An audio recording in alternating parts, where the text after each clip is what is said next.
Vous êtes bien sur votre bande FM Radioactive 101.9, l'émission Africa de Sport, l'émission qui fait le lien entre l'Afrique et la Bretagne, rediffusée ce samedi de 11h à midi.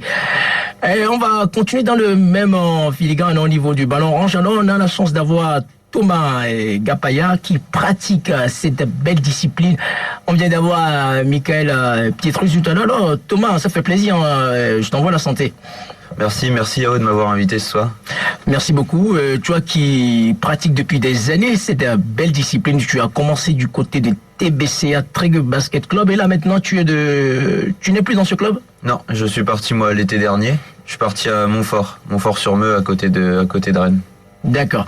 Alors, toi qui es un fan, on fait un petit clin d'œil puisque le match commence tout à l'heure du 6 mois 3h, 21h, le fameux Charlotte Hornets face aux Bucks Milwaukee. On fait un petit clin d'œil à Didier Baptiste qui est vraiment fan de cette franchise. Alors, quand tu vois la lecture, toi-même qui es fan de Golden State, pour ne pas dire les Warriors, ouais. Ça fait mal. Hein. Ah ouais, là, cette année c'est pas la folie. Hein. Ça sent pas bon du tout, parce qu'au niveau classement ils sont combien? Oh bah là ils sont très loin. Ah là je peux même pas te dire combien ils sont, mais non ils ont perdu du monde et puis ils ont des blessures toute l'année, donc non c'est pas une belle saison pour eux cette année. Alors le match qu'on va regarder ou le match qui va se dérouler plutôt à Paris aujourd'hui, donc ça va donner encore plus d'engouement. Quelqu'un toi qui mange matin, midi, soir, le ballon orange, c'est quand même c'est un plus, non, les gens qui sont vraiment des fans du basketball. Ouais, c'est pour les Français qui sont déjà fans, c'est hyper impressionnant. De toute façon, d'avoir un match NBA à Paris, c'est une chance énorme. Mais l'avantage, c'est aussi que ça va faire connaître la NBA à plein de gens. Parce que là, tout le monde en parle dans la presse ou à la télé, mais moi, le basket, c'est un sport que j'adore, mais je pense que c'est vraiment quelque chose qui va permettre à toutes les personnes, même qui s'intéressent pas beaucoup au basket, d'apprendre certaines choses. Et puis, un match à Paris à 1h à 21h, c'est aussi, ça permet d'avoir plusieurs personnes à la télé, alors que d'habitude ça joue la nuit, donc c'est pas facile. C'est vrai, avec le décalage horaire.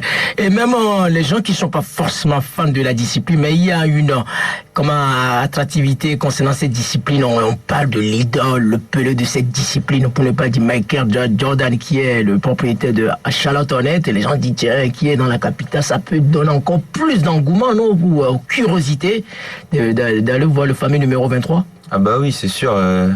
C'est d'avoir ces deux franchises-là, il y a une grande chance entre Milwaukee qui est la meilleure équipe NBA actuellement, et puis ils sont comme des premiers, non, je crois. Ouais, ils sont premiers de la ligue, et puis Charlotte qui est une équipe, déjà il y a un Français, et puis en plus, comme tu disais, c'est Michael Jordan le propriétaire de la franchise, donc ça fait rêver quand même. C'est une belle affiche. Thomas Gapaya, là tu joues le poste 1 et 2, et là toi-même tu as joué à quelques vols d'oiseaux ici au niveau de TBCA.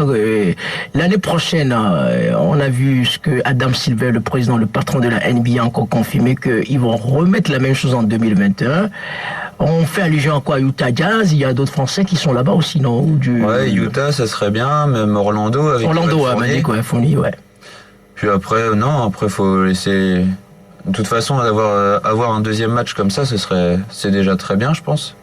Ça montre qu'il y a un vrai engouement en France sur le basket. Et puis, Utah, Orlando, il y a plusieurs équipes comme ça qui peuvent être sympas à voir ici.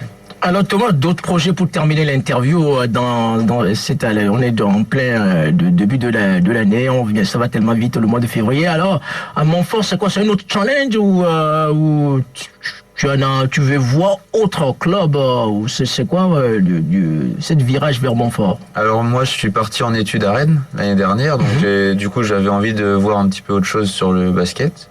Et Montfort, du coup, ça joue un niveau au-dessus, c'est en National 3. D'accord. Et donc c'était un projet qui pouvait m'intéresser aussi, avec un projet sur du moyen terme, au moins sur 2-3 ans peut-être, histoire de progresser en National 3 et puis peut-être aller voir plus haut plus tard, on verra bien.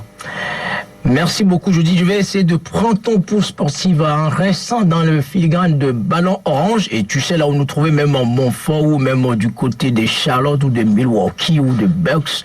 Donc tu passes, nous fais un petit coucou. Hein. Donc tu es toujours sportivement la bienvenue, Thomas. Merci bien. Merci Yao.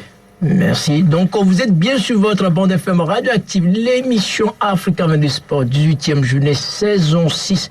On va laisser la technique nous mettre quelques morceaux et puis on va continuer. Et avec d'autres disciplines, il y a pas mal de choses à évoquer, le trail et puis le football local et puis d'autres correspondants aussi qui nous attendent. On va essayer de faire un petit clin d'œil aussi à eux de l'autre côté de l'Atlantique.